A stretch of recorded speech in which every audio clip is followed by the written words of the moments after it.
Olá, eu sou Cláudio Guimarães, diretor da BRH, e é um prazer estar com você em mais um episódio do Conexões RH, o podcast da BRH que conecta você às principais tendências e vozes do mundo do trabalho. Primeiramente, gostaríamos de agradecer ao nosso patrocinador de gestão, CIEE Rio. No episódio de hoje, vamos falar sobre um tema que está transformando empresas e carreiras: automação e o futuro do trabalho. Para essa conversa, recebemos dois convidados especiais que trazem visões complementares sobre o assunto. Adolfo Furtado e Daniel Vani, dois colegas de longa data de trabalho que tenho a honra de recebê-los aqui. Ao longo deste episódio, vamos explorar juntos como a automação vem impactando o futuro do trabalho em diversos âmbitos. A substituição de empregos por tecnologia sempre gera discussões sobre desemprego, qualificação profissional e o papel de empresas e governos nessa transição. Antes de começarmos, imagine se o seu emprego deixasse de existir amanhã. Você estaria preparado para o próximo? Lembre-se, a automação não é algo novo. Tivemos a mecanização, a eletrificação, a computação e agora vivemos a automação inteligente. A grande diferença? A velocidade. Mudanças que antes levavam décadas agora acontecem em meses. Veja o exemplo do ChatGPT. Chegou a 100 milhões de usuários em apenas 2 meses. Adolfo e Daniel, meus caros, se o seu emprego deixasse de existir amanhã, vocês estariam preparados para o próximo?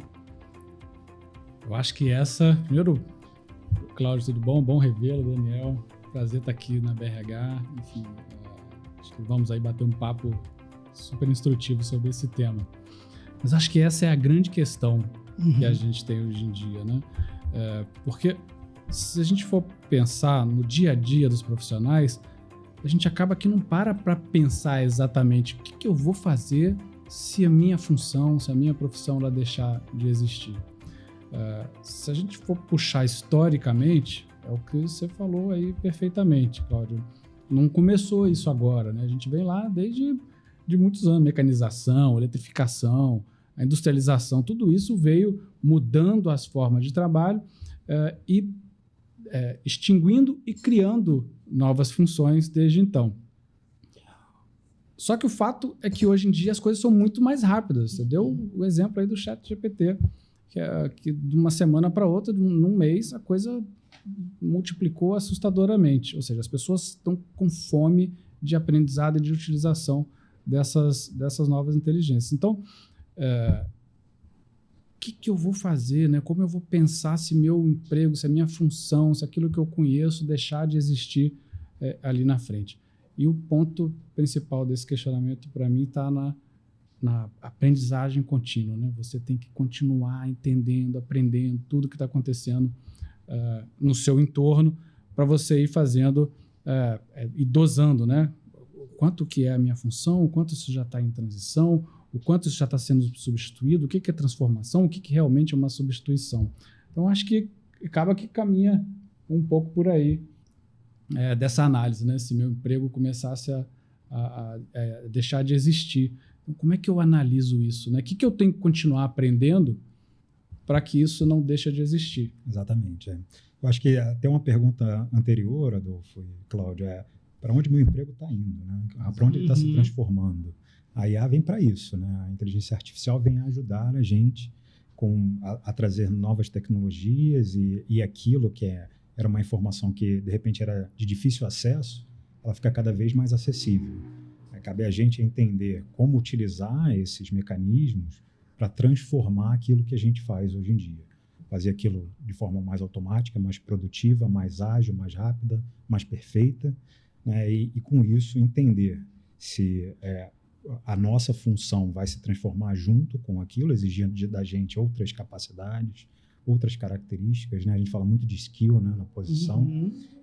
Acho que o Adolfo tocou num ponto perfeito. Acho que um skill novo vai ser a nossa capacidade de se adaptar, de estudar continuamente, para entender para onde a gente está indo, para onde o mercado está indo, para onde a nossa posição está indo, para onde a nossa área de trabalho está indo, né? RH está indo, por exemplo, né? Acho que esse é um ponto importante. E como a nossa função se adapta a esses novos modelos, né? Eu acho que vocês tocaram num ponto bem relevante, que é o seguinte: o risco não é só perder o emprego, mas é ficar preso a tarefas que a tecnologia pode realizar de uma maneira melhor. Né? Perfeito. Não sei se vocês lembram, nós já estamos nessa estrada aí já há um bom tempo. Não vou falar o tempo não, que é para não entregar a idade aqui. Mas você lembra lá, anos 90, que a gente tinha que digitalizar, lembra? Nas empresas tudo tinha que ser digitalizado, tinha que colocar em sistema. A hora que digitalizou tudo que estava lá, assim, agora eu não preciso mais desses digitadores, né? O que essas pessoas viraram? O que elas se tornaram, né? Analista de dados. Então, isso foi mudando. Pega aí, de novo, o exemplo dos bancos, né? Olha a transformação que a gente viu nos bancos quando a população, as pessoas começaram a utilizar mais os aplicativos. O que você tinha de caixas para atender nos bancos diminuiu assustadoramente. E hoje a gente está vendo os próprios bancos diminuindo o número de agências. Exato. Está deixando de existir emprego? Sim, o caixa ali provavelmente sim.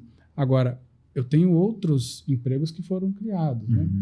Um pouco nessa esteira aí dessa mudança toda, e que agora se acelera, o que a gente vê no começo, a gente falava em substituição do braço, né, da força, e agora a gente já está entrando na substituição do cérebro. Né, as máquinas, né, a inteligência está pensando pela gente. Né? Perfeito. Se a sua profissão ela depende, né, de analisar grande volume de dados, né, imaginar o seguinte: você está preparado para competir, por exemplo, com um algoritmo, né, que faz isso aí em segundos. A gente está preparado para competir? Ou será que, na verdade, trata-se de uma competição nesse sentido? Pois esse é um ponto muito bom. Assim, o Adolfo falou de uma coisa que, vou voltar aqui, ele sempre trazendo um ponto positivo, falou da digitalização, né? Foi se criando os bancos de dados. A gente está agora aproveitando essa massa de dados para converter essa massa de dados em análises, né? Esse eu acho que é uma grande diferença. O algoritmo precisa de um direcionamento, de alguém que vai dizer o que precisa sair dali, qual é a informação crítica que precisa ser analisada.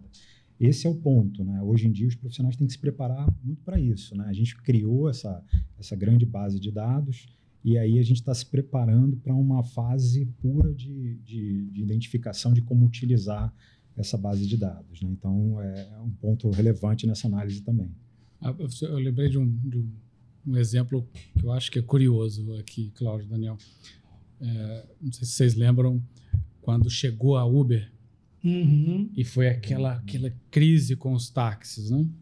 E chegou uma nova forma de ver, a gente até conversava um pouco antes aqui, falou assim, na Uber você tem um sistema, você olha, você contrata aquela corrida ali, já vem o valor, você já sabe qual é o caminho, você sabe o motorista, o carro, tudo. O táxi era um pouco diferente, você dependia de um sistema que era homologado pelo poder público, uma concessão de um serviço público, né? E ficou aquele estranhamento, quem viveu esse momento, né, das duas ali, viu como foi tensa ali aquela relação táxi e Uber. Pois bem, hoje em dia nós estamos falando já desse tipo de transporte com carros autônomos. Então, enquanto dois disputavam ali por tarefas, né, a minha tarefa, que é minha posição histórica, pensando no lado dos táxis, veio a Uber, mudou o sistema, eles entrando nesse conflito, e aí querendo, que foi a sua provocação um pouco também, né, de pensando ali, será que o meu trabalho vai ser substituído, a minha função ali vai ser substituída?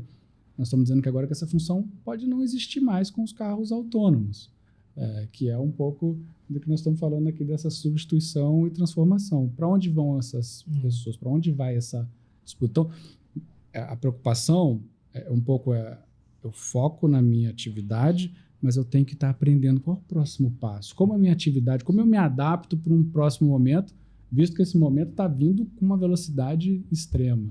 Então, é o desafio desse olhar. Eu acho, Adolfo e Daniel, isso é um ponto interessante, porque recentemente eu li um artigo, né, que fala da indústria 5.0, né, que é uma definição vinda, na verdade, da União Europeia, né, é um conceito de 2022 que é, na verdade, a necessidade da integração homem-máquina com personalização, quer dizer, sustentabilidade e um olhar de bem-estar também, né?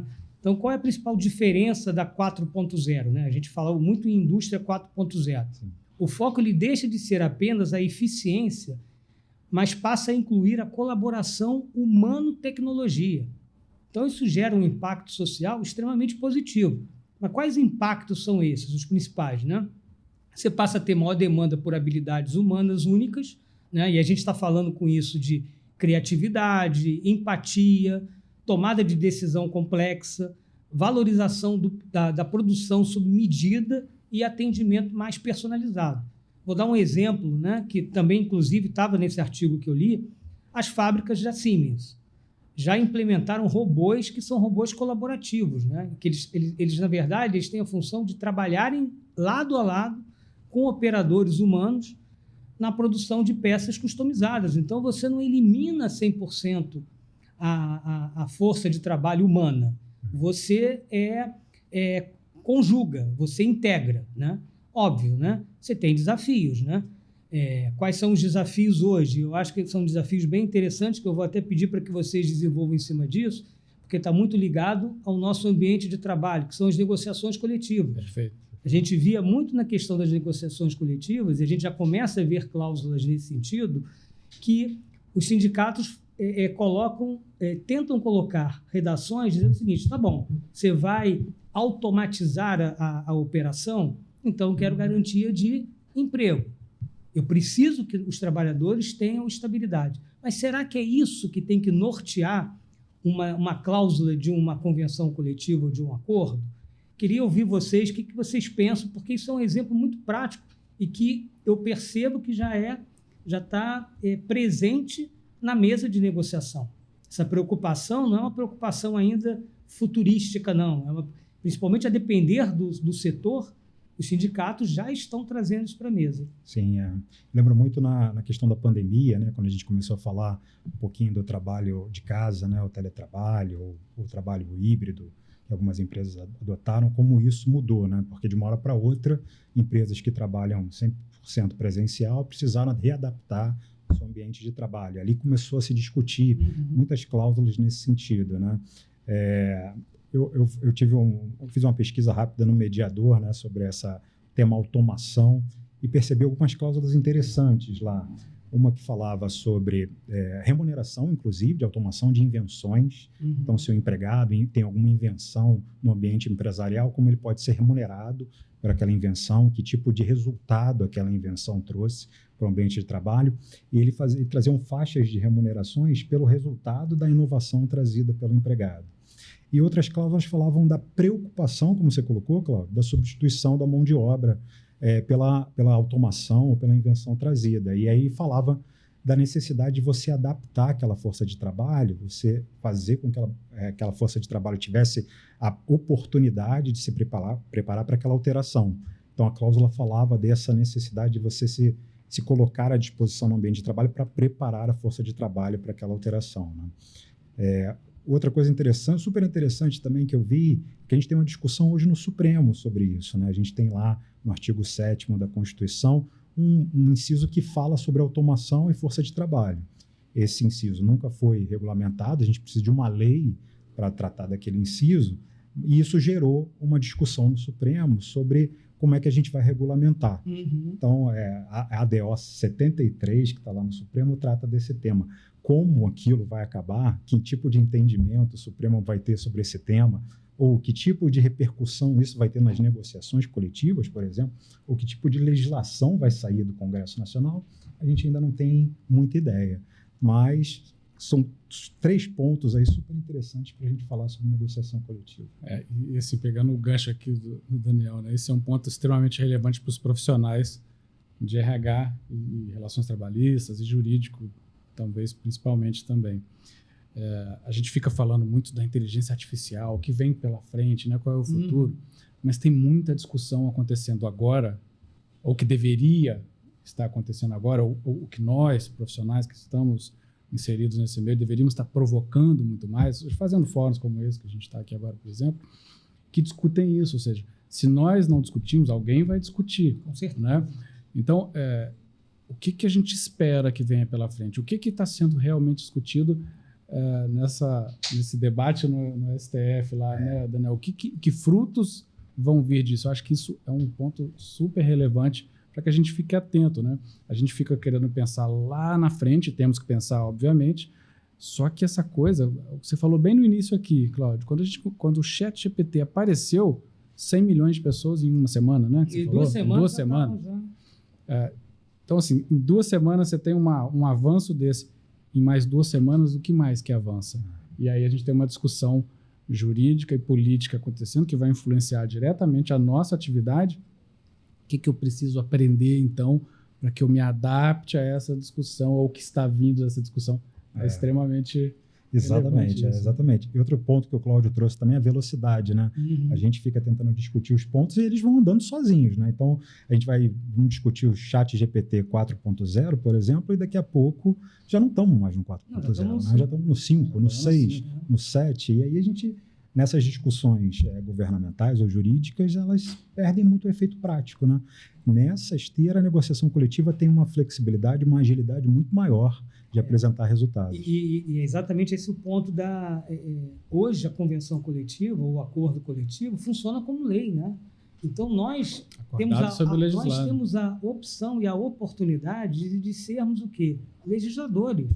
Meio que fazendo por analogia, somos deputados votando ali, somos senadores para criar uma lei via convenção, via acordo. Então, ao invés de a gente estar discutindo estabilidade de emprego, será que não é uma oportunidade de ter uma cláusula que eu garanta a capacitação de profissionais para que eles possam lidar melhor com a automação? Será que a partir daí eu não deixo o sindicato numa posição, não é de desconforto não, mas uma posição seguinte, o nosso papel enquanto sociedade é preparar o indivíduo para o avanço, seja avanço tecnológico, seja avanço intelectual, enfim, não importa, mas esse é o nosso papel, né?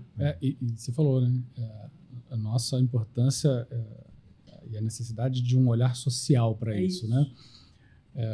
E aí, sem querer puxar muito aqui para o nosso lado, né? A parte de recursos humanos e relações trabalhistas, principalmente, mas ao quanto se torna relevante a participação do RH e de relações trabalhistas também nesse contexto, né?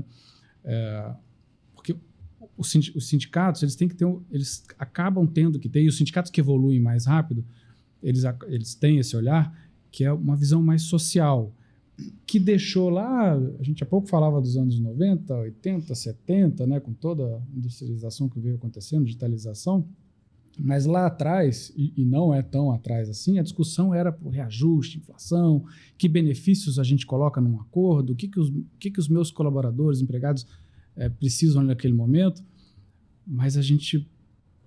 É claro que tem muita coisa que ainda precisa ser discutida e vai continuar sendo discutida sempre, eu acredito, mas eu acho que a gente já quase que passou de fase.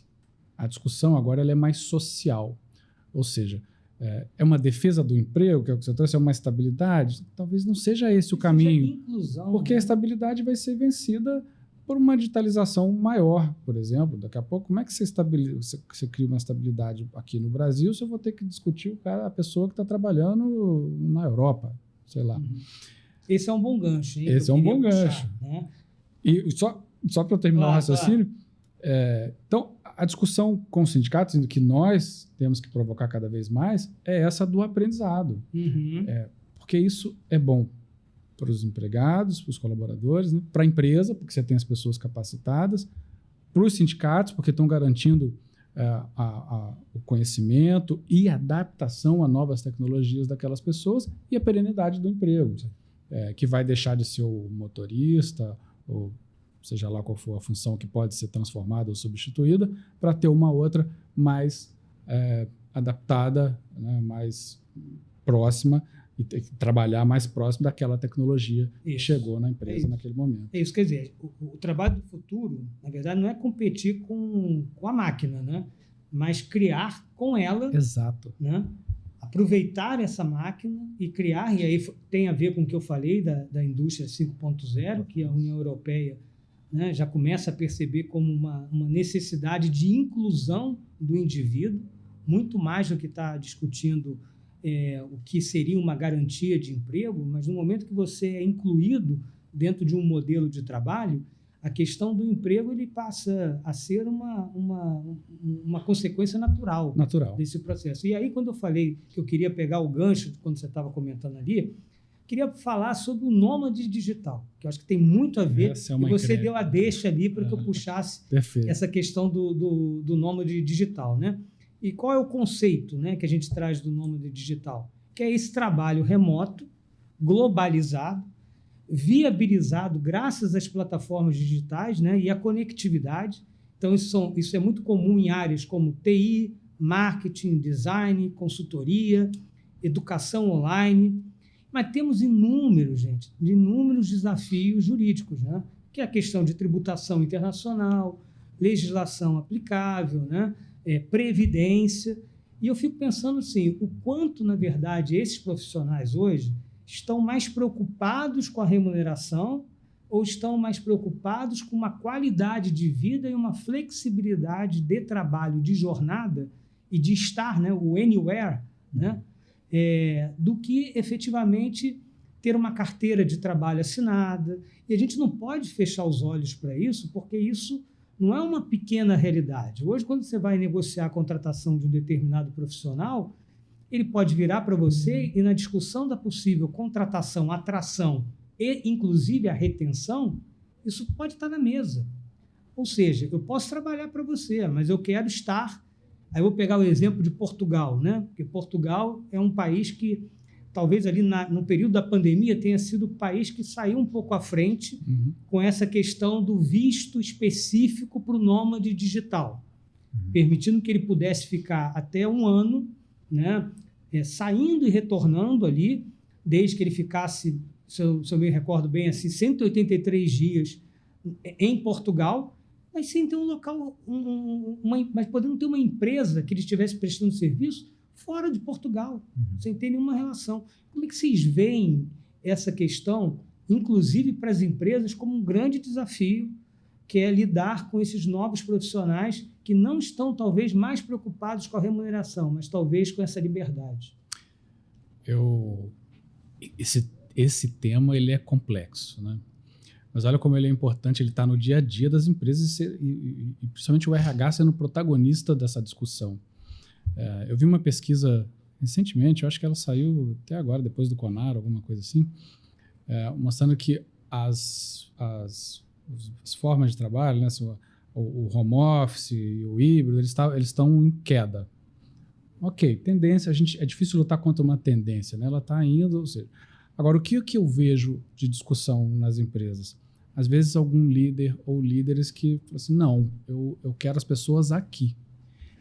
E aí, isso diverge diametralmente do que você falou, né? Porque como é que eu vou reter uma pessoa que chega para você lá e fala assim, olha, bacana, eu quero trabalhar para você, mas eu moro em Portugal e eu não quero sair daqui. E eu conheço gente, eu acho que vocês conhecem também algumas pessoas que estão em Portugal, por exemplo, mas que prestam serviço aqui para o Brasil. E pessoa muito boa, especialista no que ela faz. Se você fala, não, agora eu quero você aqui, o que ela faz? Tchau, eu não quero ficar na sua empresa. E para mim esse é um tabu ainda que precisa ser vencido internamente nas empresas. Você deu esse exemplo de Portugal, que para mim ele é excelente, mas no leste europeu, o que os países estão fazendo é a tal da e-residence, né?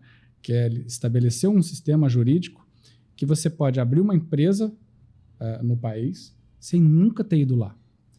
E se você abre uma empresa lá e começa a fazer serviço por lá, você tem acesso à União Europeia. Ou seja, você vai ter uma atividade que vai atuar ali na União Europeia, que acaba podendo prestar serviço para a China e Estados Unidos. Pode estar recebendo em dólar ou euro, depende do contrato que você vai fazer, morando aqui no Brasil. Como é que você lida com toda essa complexidade quando a gente fala, por exemplo, de tributação, de previdência? Volta a questão social, né? Exato. Olha o impacto social dessa discussão que tem que estar no nosso dia a dia. É isso aí. Mais uma inovação que a gente tem que falar, né? Porque você trouxe aí o dólar, o euro, mas muitos hoje profissionais querem receber em moeda digital, né? Perfeito. E aí eles já condicionam, inclusive, isso na contratação deles, porque aí não importa se ele está em Portugal, se ele está no Japão, se ele está na Austrália, a remuneração dele vai cair em uma moeda digital, ele vai converter para a moeda local e vai continuar tudo bem, né? Outra questão importante, essa questão da previdência que vocês falaram, né? Muitas empresas têm seu pacote de benefícios, também a previdência complementar, né? Qual é o atrativo hoje em dia, né? Vamos discutir o atrativo hoje em dia da previdência complementar no pacote de benefícios para uma população cada vez mais jovem e que aposta naquilo que você falou, Cláudio, flexibilidade. Ele está ali naquele momento, trabalhando para aquela empresa, às vezes nem quer o vínculo CLT, como a gente vê ultimamente, né? Ou está ali como CLT, mas ele não se imagina a aposentadoria dele acontecendo dentro daquela empresa. E aí, esses benefícios, como é que eu redesenho meu pacote de benefícios para ser atrativo para essa população tão mais nova, né? Qual é a flexibilidade que eu posso trazer? Que modelos de trabalho eu posso trazer, né? Seja o híbrido, seja o remoto. Essa discussão é uma discussão que hoje vai ser muito em voga, porque principalmente na área de tecnologia, isso ganhou um peso muito importante na hora da contratação. E você sabe o que você está falando aí, Daniel, e eu tô lembrando aqui de um talvez fuja um pouco até, mas a questão do etarismo, né, que está sendo, a gente discute aí o tempo todo, né, que é realmente um desafio que a gente tem também no mundo das empresas.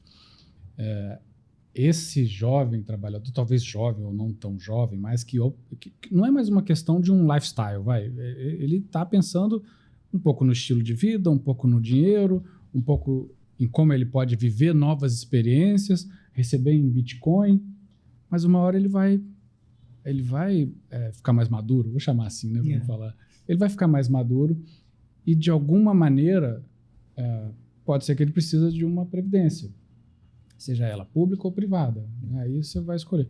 Como que a gente trabalha com esse mundo de inovação nas formas e meios de trabalho, pensando que lá na frente talvez essa pessoa precise. Ou seja, como é que eu trato esse jovem, essa pessoa que você trouxe esse exemplo, Daniel? Eu falo assim, olha, bacana, vamos receber em Bitcoin, você vai poder trabalhar anywhere, mas deixa eu te falar como funciona uma previdência aqui, para isso aqui ter valor nos benefícios da empresa, né? Claro. Olha que desafio interessante que a gente tem nas empresas, né? Como é que eu ofereço um benefício que é relevante, mas que talvez, por conta de todas essas mudanças, não esteja sendo tão percebido como dessa forma. E nem vou entrar nesse ponto aqui, nem entro na questão da previdência social, porque aí a gente vai mexer com o funcionamento público de uma previdência de um país inteiro, né? A gente sabe que não só no Brasil, mas outros países estão aí com muita dificuldade de equacionar essa mudança toda, porque as pessoas não querem a CLT, elas querem essa liberdade de trabalhar onde for, receber da melhor forma que para elas for, mas tem a questão de financiamento social e também um financiamento que você faz para o seu depois, né? Daqui a pouco, que vai vir em algum momento. E aí eu acho que pegando um gancho, né, já que a gente está falando dos jovens, né, porque a gente fez um link com o jovem, com a questão dele estar muito associado até a essa característica de flexibilidade, trabalhar e atuar como um nômade digital. Uma mensagem, talvez, para aquele que não esteja tão preocupado em ser um profissional do mundo, mas que esteja pensando o seguinte: o que é necessário eu, enquanto jovem, ou até mesmo como profissional maduro, nesse momento que a gente fala tanto de tecnologia, como competências a serem desenvolvidas? Ou seja, quais são essas competências hoje que as empresas estão buscando tanto e que talvez não sejam competências, né, quando a gente fala assim, hard skills, né, mas que sejam soft skills, né?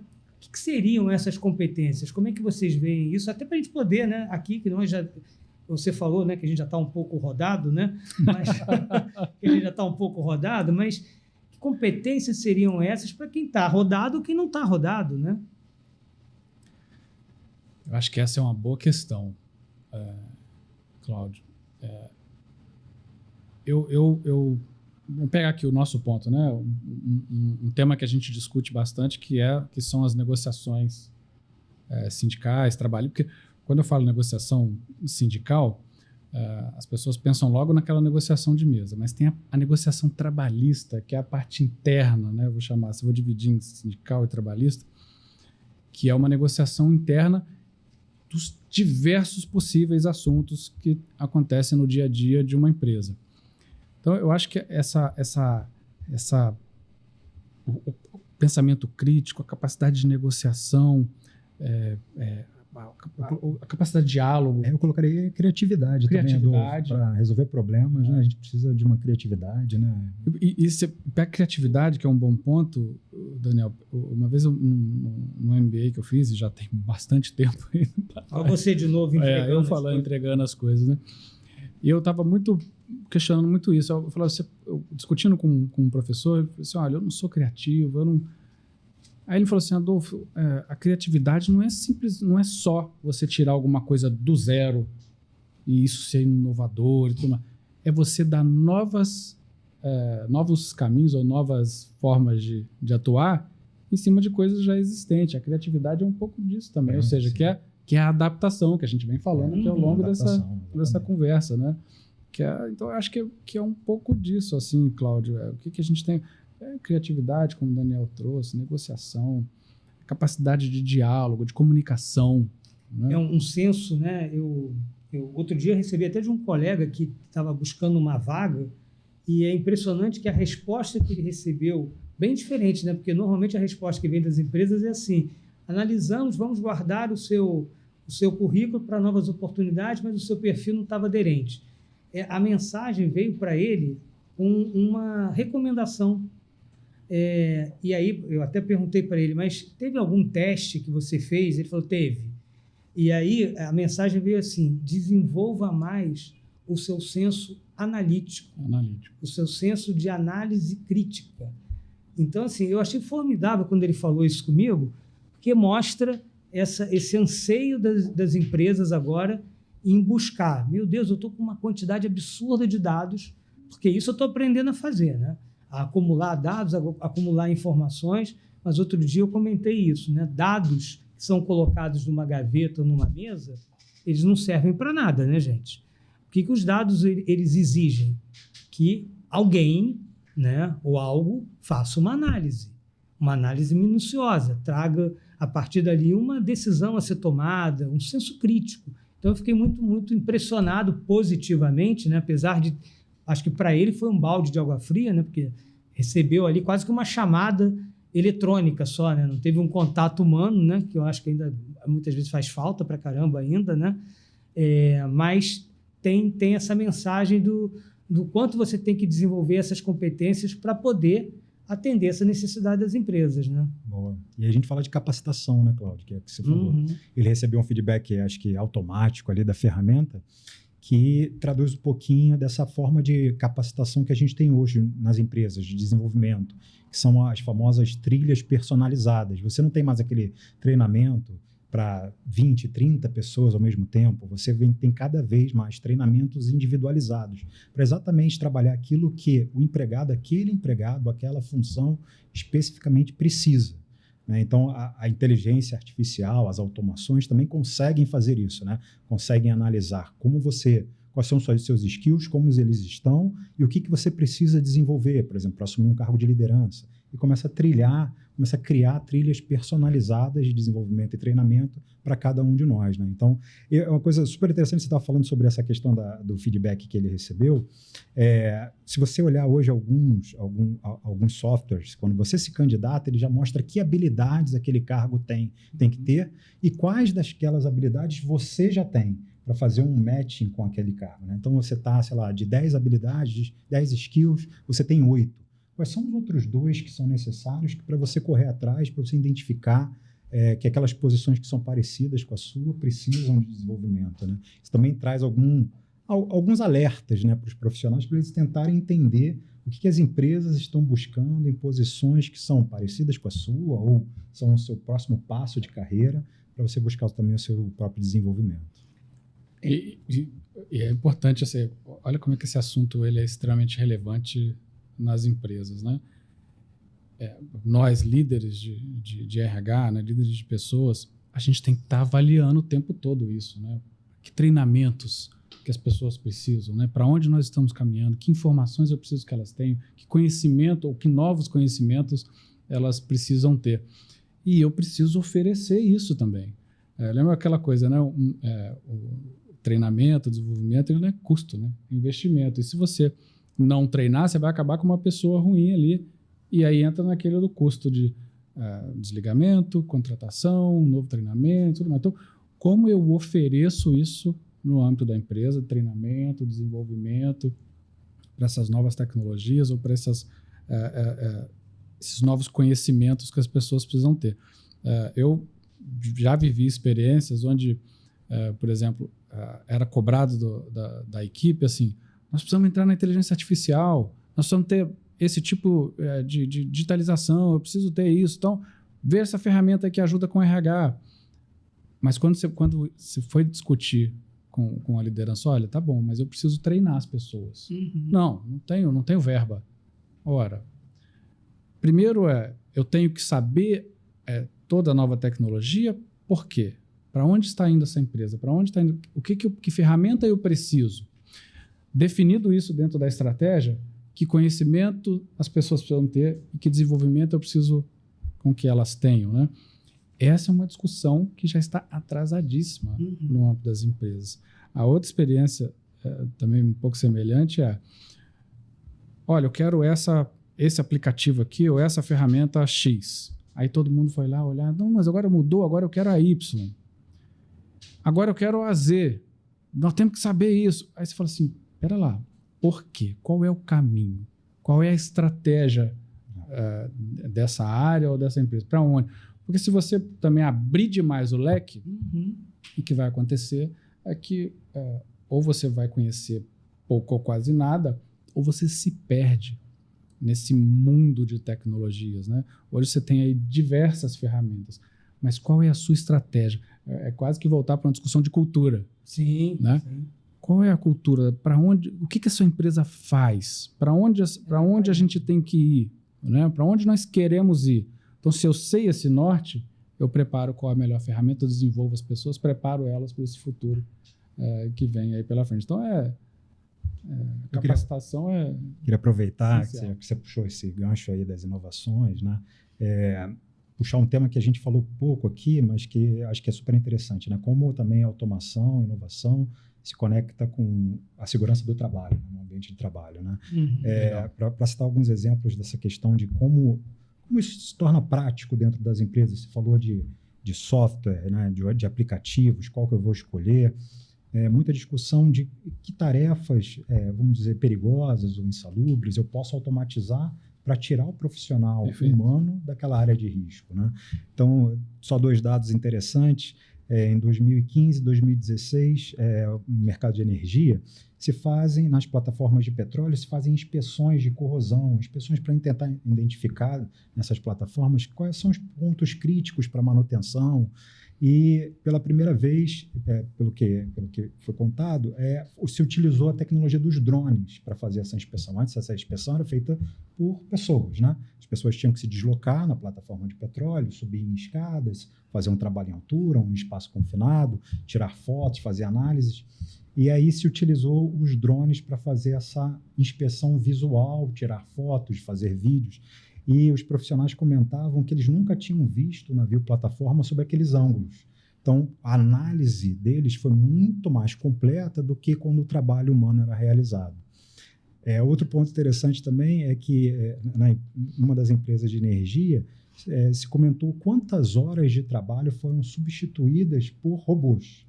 Então, a informação que foi divulgada foi que mais de 100 mil horas de trabalho nessas atividades que são mais perigosas passaram a ser realizadas por robôs.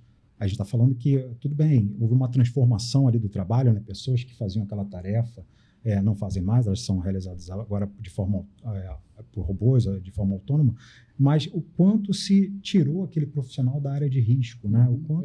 O quanto foi positivo sobre o aspecto da segurança colocar um profissional numa área remota, pilotando a máquina ou qualquer tipo de outra análise, e substituí-la por um robô para realizar aquela atividade, né?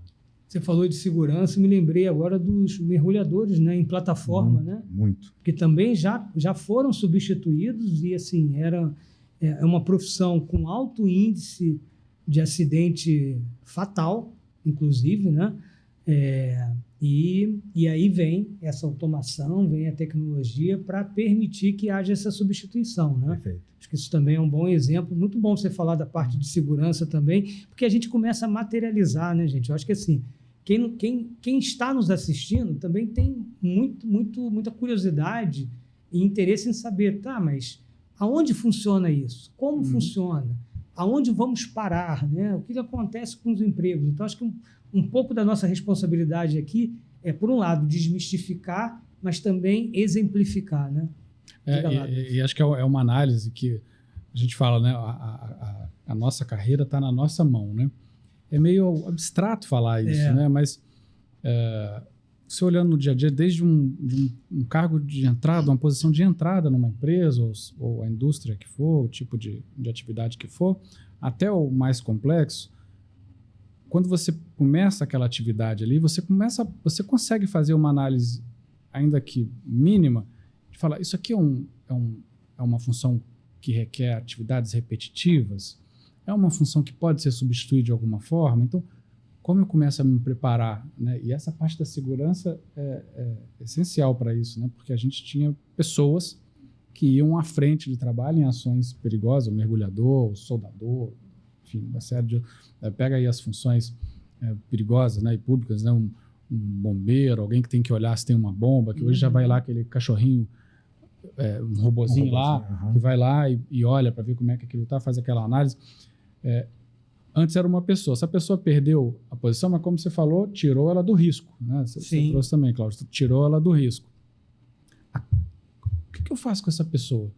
Eu já deveria estar vindo preparando, né, desenvolvendo essa pessoa para novos conhecimentos, ou começar agora. Como eu falei, a gente está muito atrasado nisso, eu acredito, mas ainda dá tempo, né? Então, você prepara ela para analisar esses dados. Você tinha trazido aqui no início, Cláudio, assim, não adianta nada um monte de dado na gaveta, né? Não sei se foi o Daniel que falou. Foi Cláudio. Na gaveta. Então, quem vai analisar tudo isso? Quem que vai analisar o robô que desceu lá e mergulhou? Talvez o mergulhador seja a pessoa, ele desenvolve com um novo conhecimento, com um desenvolvimento melhor, ele seja a melhor pessoa para analisar isso. Então, como é que eu preparo e crio uma nova função para essa pessoa? E a gente está falando muito do quê? Nesse sentido de prevenção. De né? prevenção. De prevenção, Exato. porque uma atuação ali corretiva ou para resolver algo que já está acontecendo, ok, né? Que você tira a pessoa do risco. Mas como prevenir que essas coisas aconteçam? É uma análise. Né? É uma questão estatística, tudo bem. A máquina também pode trazer dados estatísticos, enfim, mas a capacidade humana, de novo, né? Eu sempre digo que a inteligência artificial não é inteligência. Ela é fruto do que nós alimentamos e como nós alimentamos. Aquela base de dados que, obviamente, com uma velocidade absurda, ela faz as composições, né? Que são os algoritmos, enfim. Mas não é uma inteligência pura como é a nossa. A gente não pode entrar agora num modelo de achar e subestimar o ser humano diante do que vem através dessa possibilidade, vamos dizer de novo, de uma inteligência. Né? É aquela história, né? A tecnologia ela tem que ser pelas pessoas e não apesar delas. É né? isso, é isso. Então, como é que a gente... Eu diria que a tecnologia ela é uma ferramenta. A sociedade define o seu uso. Perfeito.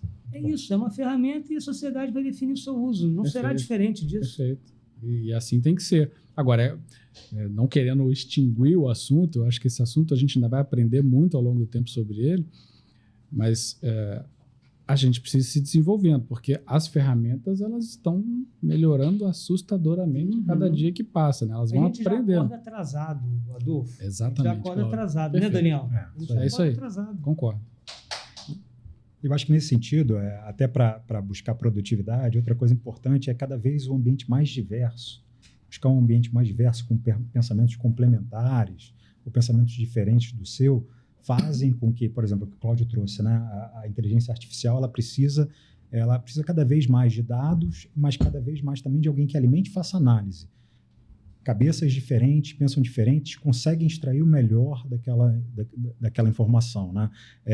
A gente fala muito de uma função que vem ganhando cada vez mais peso no RH, né? O People Analytics, né?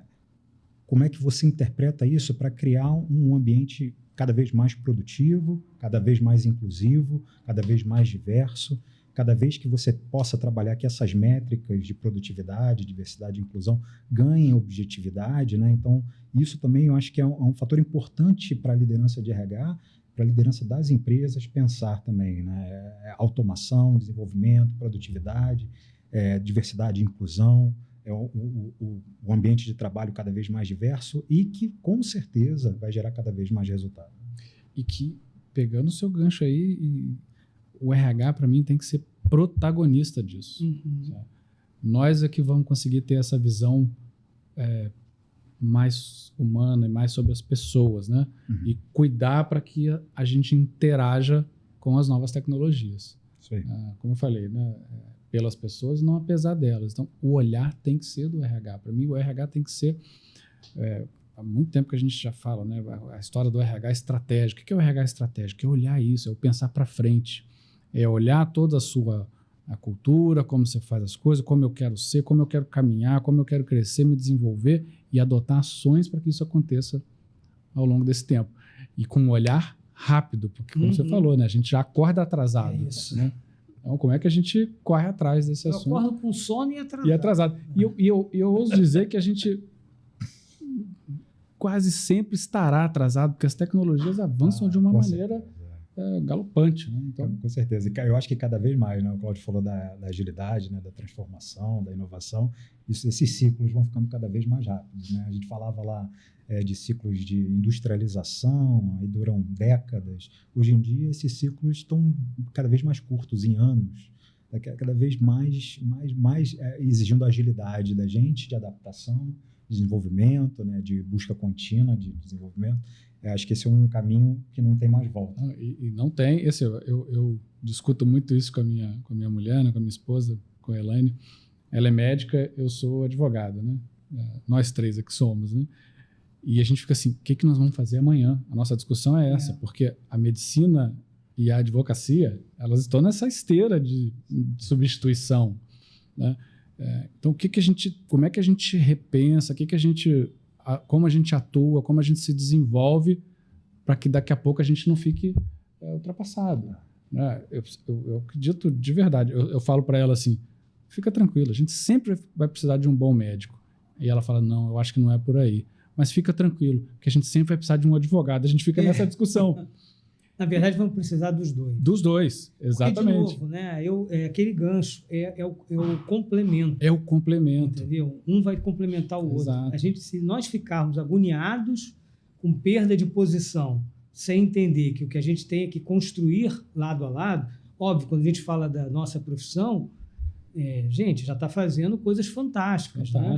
Alguns erros ainda naturais, quando você faz ali uma petição, uma defesa, erros de jurisprudência. Por quê? Porque sempre vai precisar de um humano para fazer o quê? O refino. O grande erro que está acontecendo hoje, que gera essas críticas, é que a pessoa entra ali e fala, não vou querer fazer nada.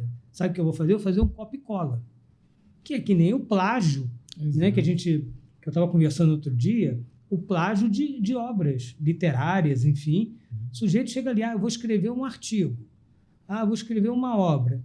Vai lá no chat GPT ou no Copilot, onde é que foi, e fala o seguinte, escreve para mim um livro sobre isso.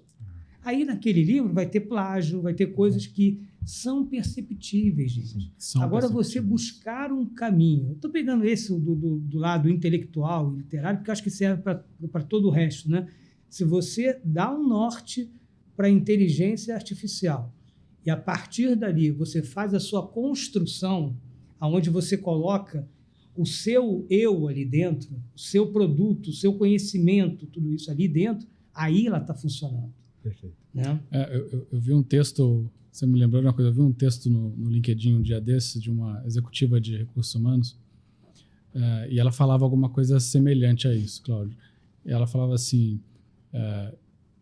as palavras lá, não vou lembrar exatamente, mas eu nunca vi tanto texto perfeitinho, com palavras-chave e notícias e chamadas tão detalhadamente feitas, né?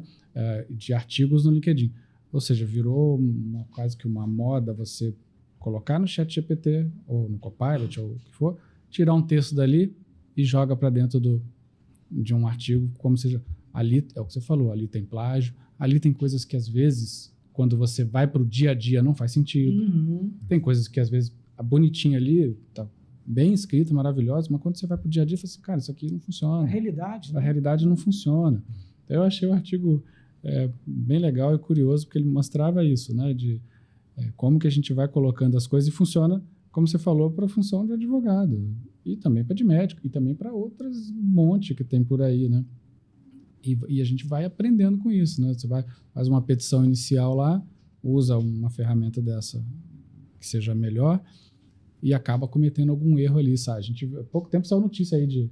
Você conhece mais, Daniel, de jurisprudência que não existia. Invenção de jurisprudência. Invenção de jurisprudência. Que volta àquilo que você falou, né? A ferramenta está ali, mas tem que ter uma análise humana.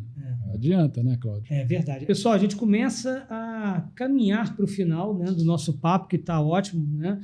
Mas eu vou fazer uma provocação agora no final, que vai fazer já um gancho até com o que a gente falou das nossas profissões, enfim, de tantas outras.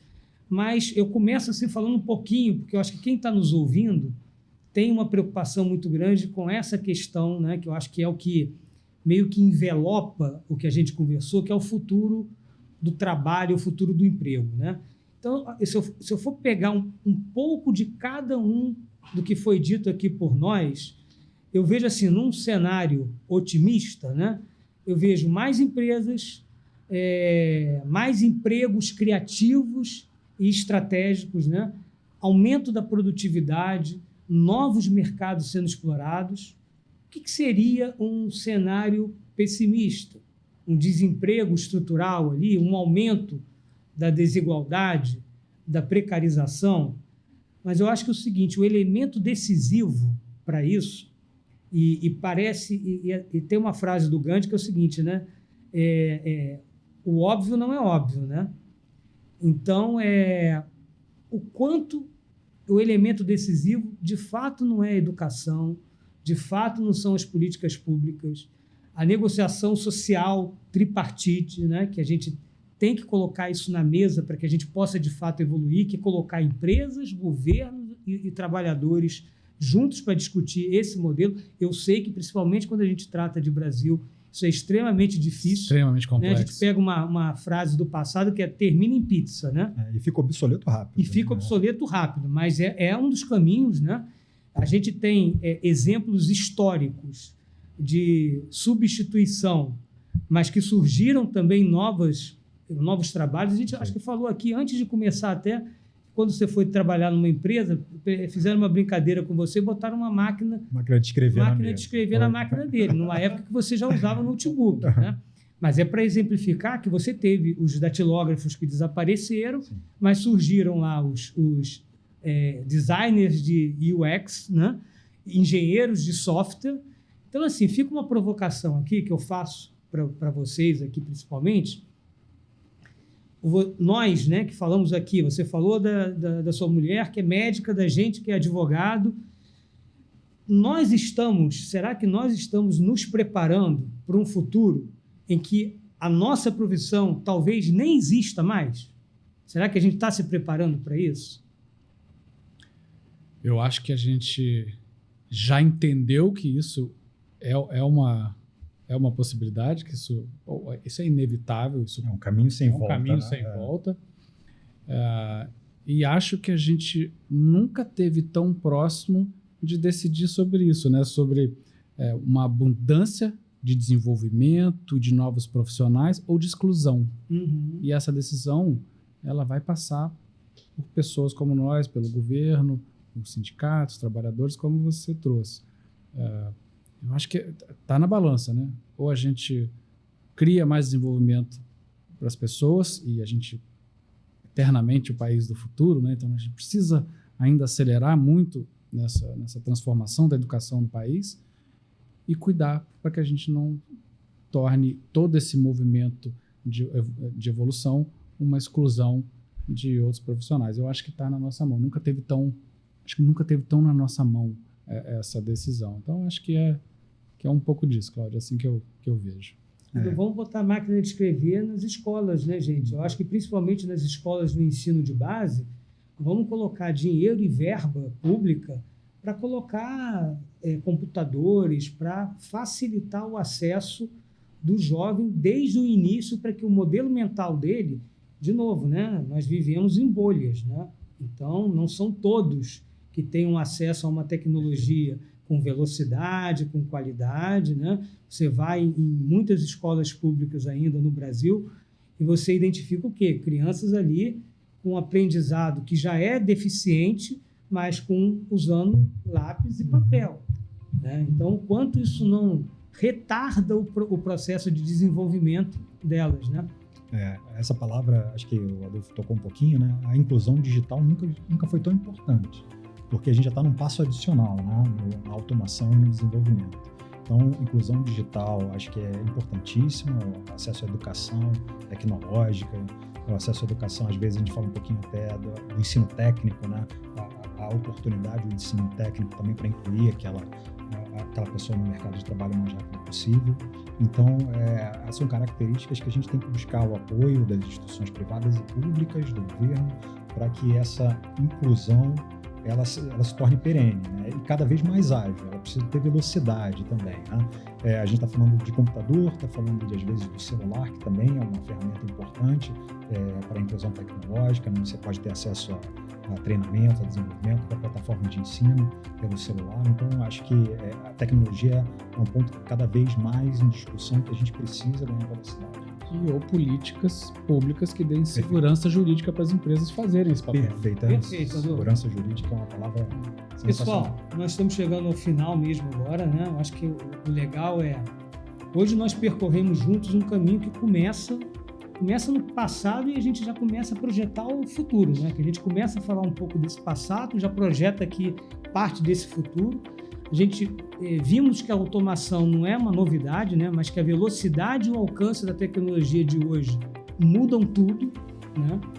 Falamos sobre como a inteligência artificial já não é ficção científica, né? Ela está substituindo tarefas e até profissões inteiras, ao mesmo tempo que cria novas funções, novas possibilidades. Discutimos a indústria 5.0 e como ela propõe uma integração real entre homem e máquina, não para competir, né, mas para colaborar. Exploramos o fenômeno dos nômades digitais, que mostram que o trabalho pode ser feito de qualquer lugar, mas que isso traz desafios jurídicos e previdenciários. E conversamos sobre a importância de capacitar-se continuamente, desenvolvendo não só habilidades técnicas, mas também humanas. E, por fim, refletimos sobre os cenários possíveis. Um futuro otimista ou um cenário de desemprego estrutural. E entendemos que a diferença ela está nas decisões que tomamos como sociedade. A tecnologia não é um vilão, nem um salvador. Ela é uma ferramenta. E o futuro do trabalho não será decidido por ela, mas por nós usando da melhor maneira possível essa inteligência. Empresas, governos e trabalhadores escolhemos usá-la. Perfeito. Muito obrigado, pessoal. Obrigado, Daniel. Obrigado, Adolfo. Obrigado a todos.